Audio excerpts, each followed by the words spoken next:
Welcome to the Business Coach Spotlight Series. I'm Christy Davis, a certified executive coach with Action Coach North Texas. And today I have a special guest with us, AJ TaCito, the CEO of TaCito Direct, as my guest. Today we're going to talk a little bit about his business. We're going to learn from best practices and his business ownership, as well as take a sneak peek about what it's really like to operate a business.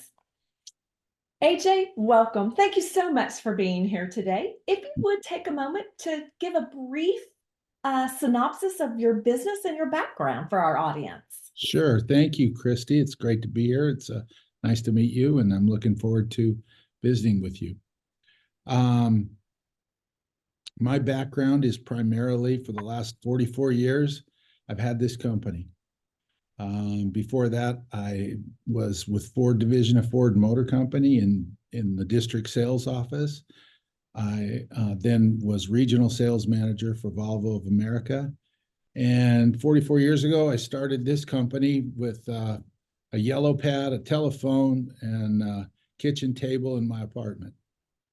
And it's evolved over the 44 years. We have worked with over 3,000 dealerships and automobile factories and ad associations nationwide. We work with all three tiers of the industry. We provide direct marketing services for the auto industry.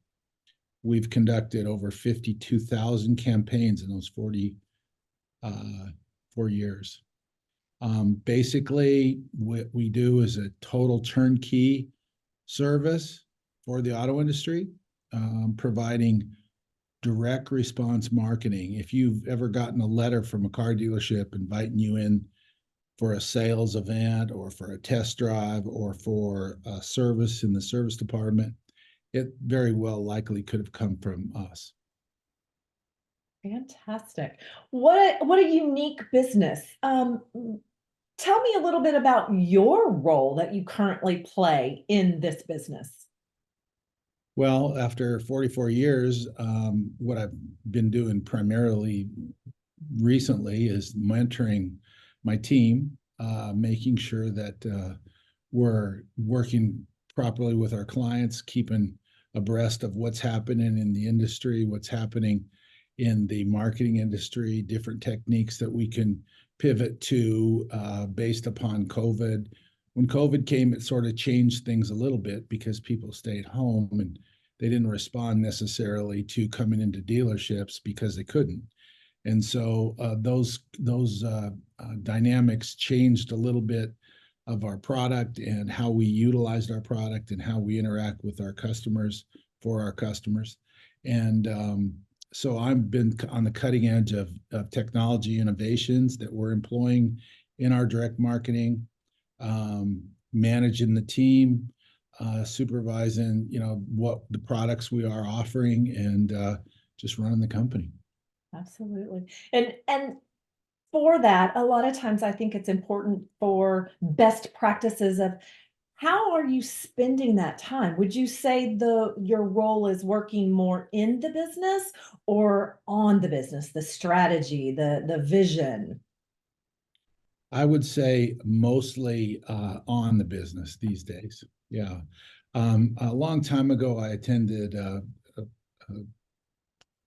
company called the Strategic Coach. I don't know if you've ever heard of them, but what they've done is they sort of get you thinking in terms of working on the business and in the business and days and free days and making sure that you're balancing your life properly. So I've used that model ever since then, which was in the early 2000s. And yes, I would say that majority of my time these days is working on the business with the products and services we offer, working with team members, making sure that they everything that they need to do their jobs, and then just meeting with the team members and having conversations, interviewing potential employees, that sort of thing.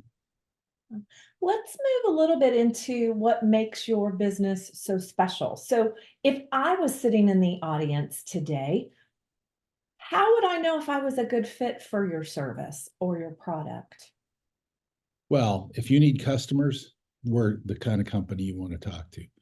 I Like I like said, that. the majority of our business has been in the automotive space, but we've done business with all different types of companies. If you serving B2B or B2C clients, we've done work for you.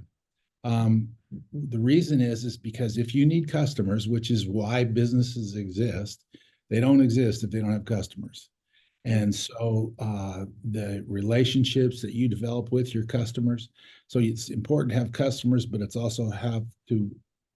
very important to have a relationship with those customers. And in today's digital world, I think that direct mail does the job. Direct response does the job. It gets into the home when the salesperson can't. It has a personalization. There's targeting available to it.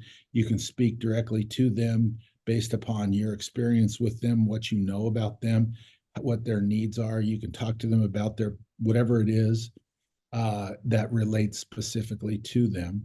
It's tactile. It stays with them. There's several ways to respond to it to engage the customer. And whenever somebody does respond to a direct response reach, it's a better lead. Let's call it a lead, but it's a better lead because they're responding to your reach. When you see digital ads today, most of the people that come to a website or whatever, they're coming on their volition.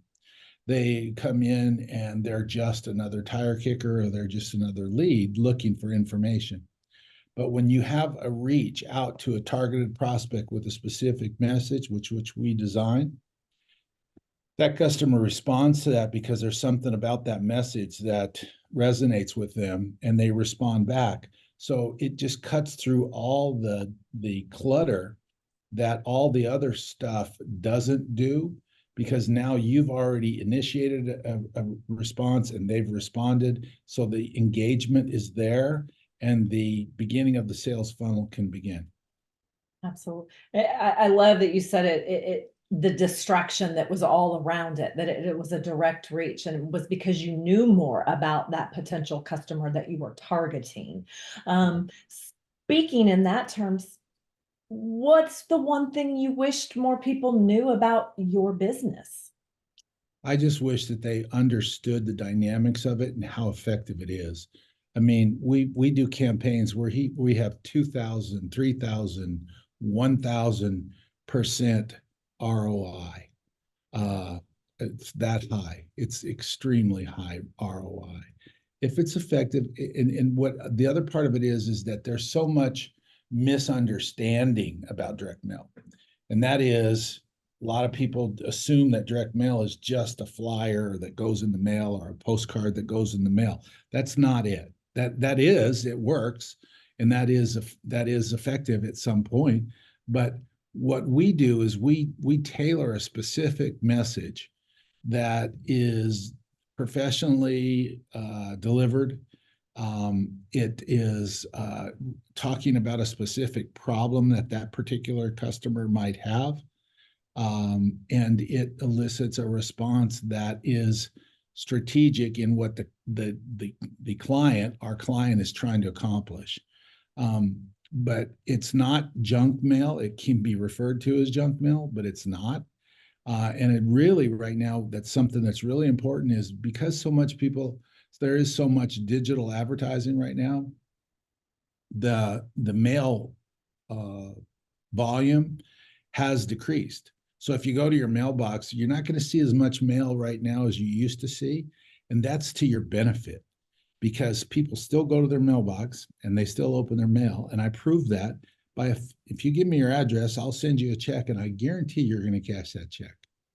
So it's really misunderstood medium. I wrote a book and it published last year. It's called Be Direct. And basically it encapsulates all the things that we're talking about here today in detail. And highly recommend. It's an Amazon bestseller on Amazon. Go to Amazon, look for Anthony J. TaCito Be Direct, and pick up a copy. It's very easy to read. It's a quick read. It's very simple, but it makes a whole lot of sense. It addresses digital. It addresses the ways to do direct marketing, how you elicit a response, how you get effective relationships built with customers. All those things that we're talking about are in the book. Fantastic. And as we've rotated to the marketing side of things, you're talking about marketing and creating that engagement for your client and customer to provide a service for them. But what are you using in your business that's been your biggest success of your marketing strategies? What am I using in my business? We use all those tools. All of them. We use the same tools. Yeah. We You use, walk the walk and talk the talk. yes, absolutely. You, you gotta believe it. You gotta believe it. It does make a difference, doesn't it? It does. It does. Definitely. Well, so would you say there's any one specific marketing strategy that you have used that has had the most return on your investment for your business? Direct mail, no doubt. No doubt. No doubt. And I Absolutely. love that you're talking about direct mail, that it's not just an awareness piece. It's not just a junk mail piece, so to speak. I love how you framed that up and how you utilized it, because there's so many different business types that can learn from that component, that there's lots of different avenues, but you said relationally, knowing more about the person that you were targeting in that item, in that direct mail piece. Well, my argument is it's not advertising. Mhm. If you were to put it on the financial statement, could put it as sales commissions or sales expense, but it's not advertising. And the reason is because most advertising is brand awareness. If you have a billboard on Central Expressway, that's brand awareness. It doesn't really elicit a response. It tells you about the particular company or product or whatever, and it's brand awareness, or it's product awareness, or it's service awareness. And then it's up to the consumer to decide if and when they want to move on it. With direct response, it actually asks for a immediate response, and it's timed and it's measured. And that's the most benefit there is from, when you spend a lot of money on a television ad or billboard or even digital, you don't really know what was it that made them come in. Was it the first ad they ever saw, or was it the last ad they ever saw, or what was it? It's like there's a story about when you go out for partying at night, you get wasted. So is it the first drink you had that got you drunk, or was it the last drink you had that got you drunk? It's the combination of all those different things, right? So, but it's not advertising, because ours actually requests a response, and those responders are measured. And so if you send out 10,000 targeted messages and you get 500 back, you got that a 500 or a 5% response. You know what your response is. Now you can call the other 95% advertising, because it got to the customer that you wanted to get the message. It is propagating the brand that you want to propagate. But the 5% that came in, those people actually moved on it and they did something. And that's not advertising, that's response generating marketing. And so that's the difference. Understanding that particular concept is what sets us apart, I think. I love that component as well, just because Action Coach, we talk a lot about tracking and measuring. If you're not tracking and measuring, you have no idea how to proceed, what's been successful, what you need to refine, and allowing that component in your business, and utilizing that book that you've written, Be Direct, to go find more about how to utilize those skills and what direct mail, what direct response can do for a business. So we spent a time talking about the business and shared a few best practices with our audience. Let's take a step back and dive a little bit more into your journey. I know that you said your background, you had been in the automotive industry, but why did you choose to go into business for yourself, to create this business, and what did that transition look like for you? Well, the corporate world was very great. it put structure into my life as far as how to uh, design a business, how businesses operate, what controls need to be put in place.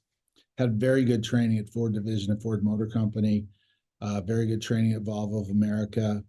But I understood from there the systems that needed to be in place, the controls that need to be in place to have a business. But when I started, heck, it was just me. It was just me, and everything was kitchen table and doing it myself and hiring subcontractors and that sort of thing. Always focused on profit. How can I be as profitable as I can be? Um, Always looking at costs. I think costs, you make money when you buy things, not when you sell them. If you're going to sell a product, it's usually the function of the market. What you pay for things is up to you, and how smart you are in that. So, as far as my journey, like I said, started on my own, started hiring people to help me sell this product. And then as time went on, we started to drift away from suppliers that were supplying when we first started, we would sell packages to car dealerships where, say, it was 10,000 letters and it was a total package. And I would literally have vendors I would buy the envelopes and the paper and the printing and that sort of stuff, and they'd do all the work for me, and I would just sell. But what happened was I got more and more busy selling, and the more as time went on, there became more and more proliferation and awareness of direct mail and the benefit of direct mail in the auto industry. And so competitors started to come in, and then there became price pressure. Well, again, I was trying to keep my costs as low as I could because the price became the dominant factor is what was going to be the selling price. So I had to look for ways to do it less expensive. And those vendors, they were pretty good. They had their rules about production times. They had their rules about what they could do and what they couldn't do. And I had a customer that wants this and they couldn't do it. And so I started looking into how do I do this for my customer faster, cheaper, what he wants. And so I started looking into the machinery that was necessary to do that. I never intended on having production facilities, but I do now because I want to keep control of the product. I want to keep control of the timing of it. I want to be able to control everything about it, the costs involved in it, what's going to be the end product. And so I brought all that in. So I started hiring production people that could run printing presses, people that could run digital presses, people that could run mail shop, and artistic people that could do the design work and all that sort of stuff. And that's how I grew the company. What an incredible journey and an impact through finding solutions as objections came about from your clients, and hurdles to overcome. What do you think was probably one of the biggest hurdles or challenges that you had to overcome in your business? Well, when I first started the business, we sold a product that was provided by the United States Post Office. It was called Ecom, and basically what we did is sent digital information, database information. This is in 1980. We sent database information that was on mag tapes to the Postal Service, and they literally printed and distributed the letters like you might see a telegram, that sort of thing. It was printed out and delivered in those days that way. So when they stopped doing that, so I had all these customers that were used to that product that we were representing and selling. I had to figure out a way to do something similar. And so we designed an envelope that was similar, and we designed a copy that was similar and a paper that was similar. And then we found service providers that could do that for us. But that was a hurdle. There was another hurdle when in the beginning we got data from state registration files. We got the state would tell us who owned a car, what kind of car it was, got their mailing address, send them a letter. Well, the state files became extinct. We had to find another way to reach people. How do we know who they are? What do we know about them and all that information? So we had to find other sources in different ways to identify potential prospects in a customer's market area. So that was the problem. As time went on, rules, postage increases.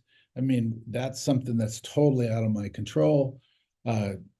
Customer doesn't see the postage increase as something that they understand. They just see the price that they're paying me. And so postage is going up. It becomes more expensive just to justify the ROI. And so, that's a constant challenge when you have an increased price like that, and dealing with the governmental postal service. That's one entity that when you give your mail to the post office, it's in their control. After that, you just hope everything goes right. And so that's another thing that's happened. We're constantly looking for new and creative ways to reach the customers, to talk to the customers, different looks. So we're constantly changing the product. One of the things that I think was really effective for us in our company's growth is a lot of companies would sell a product to one customer and then sell it to another and another and another and another. And what I would do is hold on to the customer. And so rather than just selling the same product, I'd constantly come up with a new and creative, innovative product that I could sell that one customer. So I retained him. So those are the kinds of things that we did. I believe that the success in business, though, is being willing to do the things that you don't feel like doing or want to do when you have to do them. And when it hurts, when it's snowing outside, when it's icy out, you're still at the office, you're still there early in the morning, you leave late at night, you're the last one to turn off the lights. You get on that plane on Thanksgiving afternoon, be at that dealership the next morning after Thanksgiving for the client, because that's when the client wants you. You get on a plane on a Sunday afternoon when your family says, "Where are you going, Dad?" You say, "Well, client needs to see me first thing Monday morning. I got to go." You don't want to do that stuff. You don't want to do it. But I think that's what it takes, that kind of thing. Integrity. Yeah. Yeah. Integrity. Yeah. That goes without Yeah. saying, I think. Businesses exist to solve problems.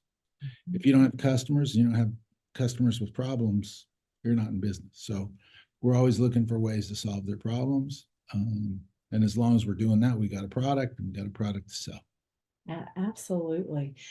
So you talked about it started as just you, and then you hired, and you didn't think you would be in production, have machinery, things of that nature. So when you talk about your leadership style, obviously it has evolved over the course of time, whether that be the business environment, the climate that we're in, the 1980s versus the 2024s. What has that what does that leadership style look like to you in developing your team? Well, I think I have a very open way of managing. First of all, I'm a team member. I take that approach. I'm willing to do whatever it takes, whatever the team member needs. I'm willing to do whatever I'm not going to ask them to do something I'm not willing to do. So I've worked in the mail shop. I've folded the envelopes. I've taken it to the post office. I've done all that. I still work with creative, even now with them, the creative team. I have the way my office is set up, it's a open environment. My where I sit in the office is in the center. And so that's so I can hear what's going on. And I can hear and see what's going on and step in when I think that things need to be, I can hear, the people kind of having issues with a project or something. What should we do in this case? And, as long as I got an ear to it, if I feel like it warrants, stepping in, I will. Sometimes I'll just let them solve it, and figure it out. But I like being involved. I mean, I think that my name's on the building and, my reputation. And so I'm going to I'm going to stay involved in what's happening. You are the hub of your business, lack of a better term. Yeah. But as time has gone on, that's not necessary. But if you're asking about how it evolved, that's how it evolved. Yeah, absolutely. So, what's been your best approach at hiring and retaining and growing your team members? Oh, I've been really lucky. I've got team members here that have been here 38 years. Um, Means you're doing something right for sure. yeah, a couple of things. I think that you find people that have the same kind of level of commitment that you have, that have ownership, that feel like they are part owner in the business, that they own what they're doing, that they own their work, they own their customers, they own their involvement in what we're doing here. Um, I've done some early on. I've hired people that in the early days, I hired people that were right out of college, and they sort of became followers, if you will, of the so they bought into the practice. They've seen it work. They understand it. It was good because they were open to what was happening here, what needed to happen. They didn't come with a lot of preconceived ideas of how it should be. So that was beneficial. We are always looking for new talent, people that come in and bring new ideas and new uh, skills to the workforce. Um, but I did a couple of things. One of the things that I think that was really successful was when I saw some people that were committed, doing a great job. One of the ways that I rewarded them was Texas had a program called the Texas Tomorrow Fund. I don't know if you know about that, but I'm not familiar with and I think now it's called Texas Promise. And so with young people, we were all real young then, but with young people who were just having young families, what I did was is I contributed to the Texas Tomorrow Fund for their children to go to college. Oh, okay.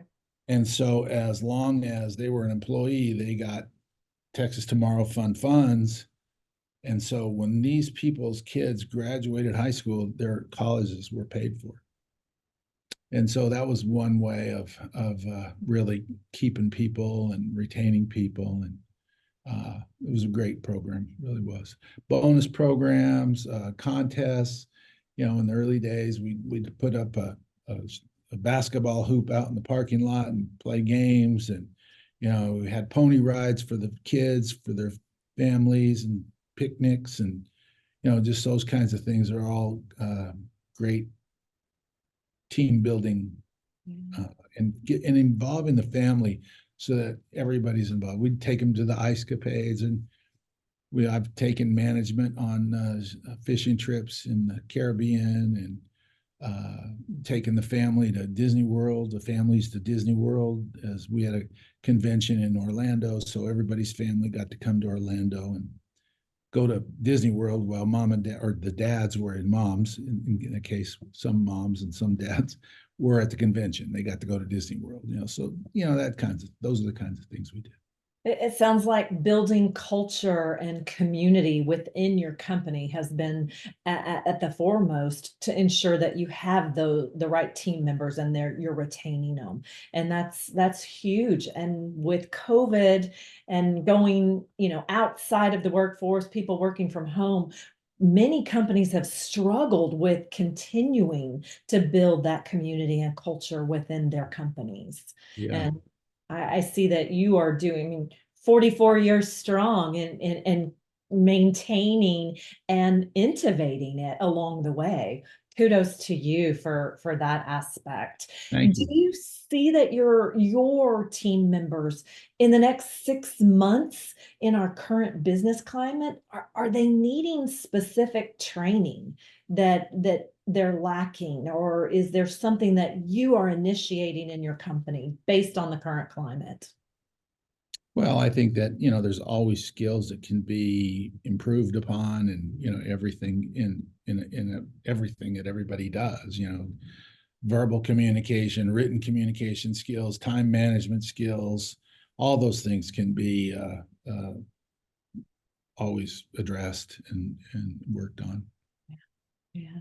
I think sometimes we get in the minutia of uh, forgetting that we need to continually develop our team members professionally, their professional skills, their verbal skills, all of those things that you just said. So I applaud you for paying attention to that in your business as well, because again, it adds to your retention of your team members, and building those team members and taking them into greater roles in the company if that is desired and available to them. So AJ, we've covered so much today in our conversation. For those of you watching, I encourage you to save this, come back to it later. There's great nuggets in here for you to learn, and you'll hear it a little differently each and every time you watch it. But as we wrap up, I just have a few rapid fire questions for you. Fire away. AJ, if you could give one piece of advice to a new or scaling business owner, what would that be? You got to be committed. You got to be totally in. That's it. I think it's total commitment. You got to live it. You got to breathe it 24 hours a day, 7 days a week. I love it. Second one, what's your favorite book that you've read? My favorite book that I've read. Wow, that's interesting. Gosh, I read a lot of books. So my favorite one. Or one that you've read most recently that had an impact on you? Well, the one book, interesting. I don't. This isn't necessarily my favorite book, but it's the reason I'm here. The reason I this company.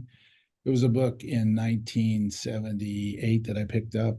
It was called Lazy Man's Way to Riches by Joe Carbo. And that's why I got into direct marketing in the first place, was that book. So I'd have to say that was really one that changed my life in a lot of ways. Joe Carbo was a direct response marketer in the 70s. He didn't use direct mail necessarily. But he would use a lot of full page direct response advertising in the newspapers in those days, where there was beg for a response, write it. And you can use direct response in any medium.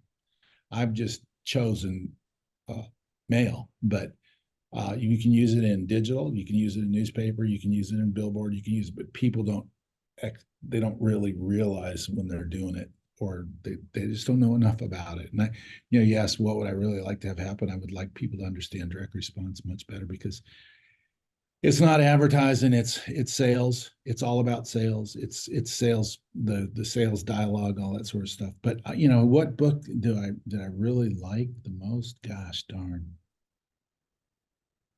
I think mine's pretty good.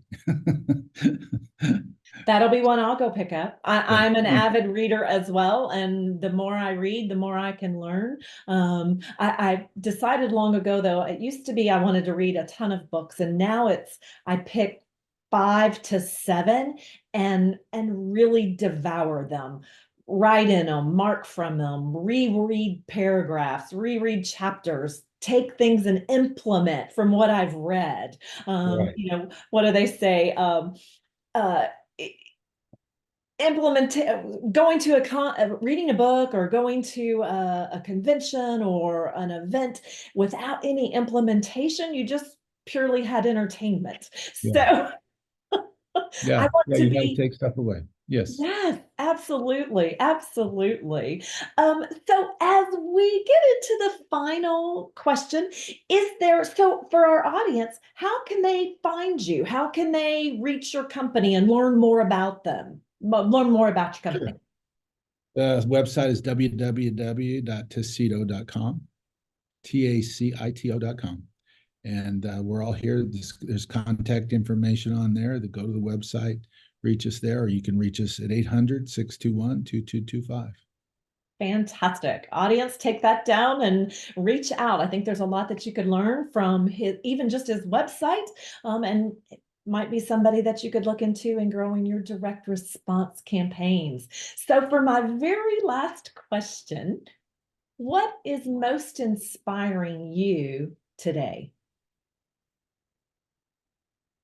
I think what's inspiring me the most today. I think that the right now the market, the business in general is really changing. It's really changed since 1980 when I started. And so my inspiration comes from being able to face those changes, figure them out, master them, and keep charging ahead. I love it. There's still a lot of, I feel the passion for your business. I feel the passion for what you're doing. So 44 years, that's a great roadmap for anyone that's newer into the entrepreneurial world or starting their business out, that there is longevity in it and passion can stay in that, and it always can evolve and grow and scale. So AJ, thank you so much for joining me here on the Business Spotlight today. I appreciate it, and I know our audience is going to have great abilities to learn, grow, and utilize some of the things that we talked about today. And Sure. I'll Thank go you, ahead. Christy. It was great being with you. All right. Thank you again so much. Take care. Bye-bye.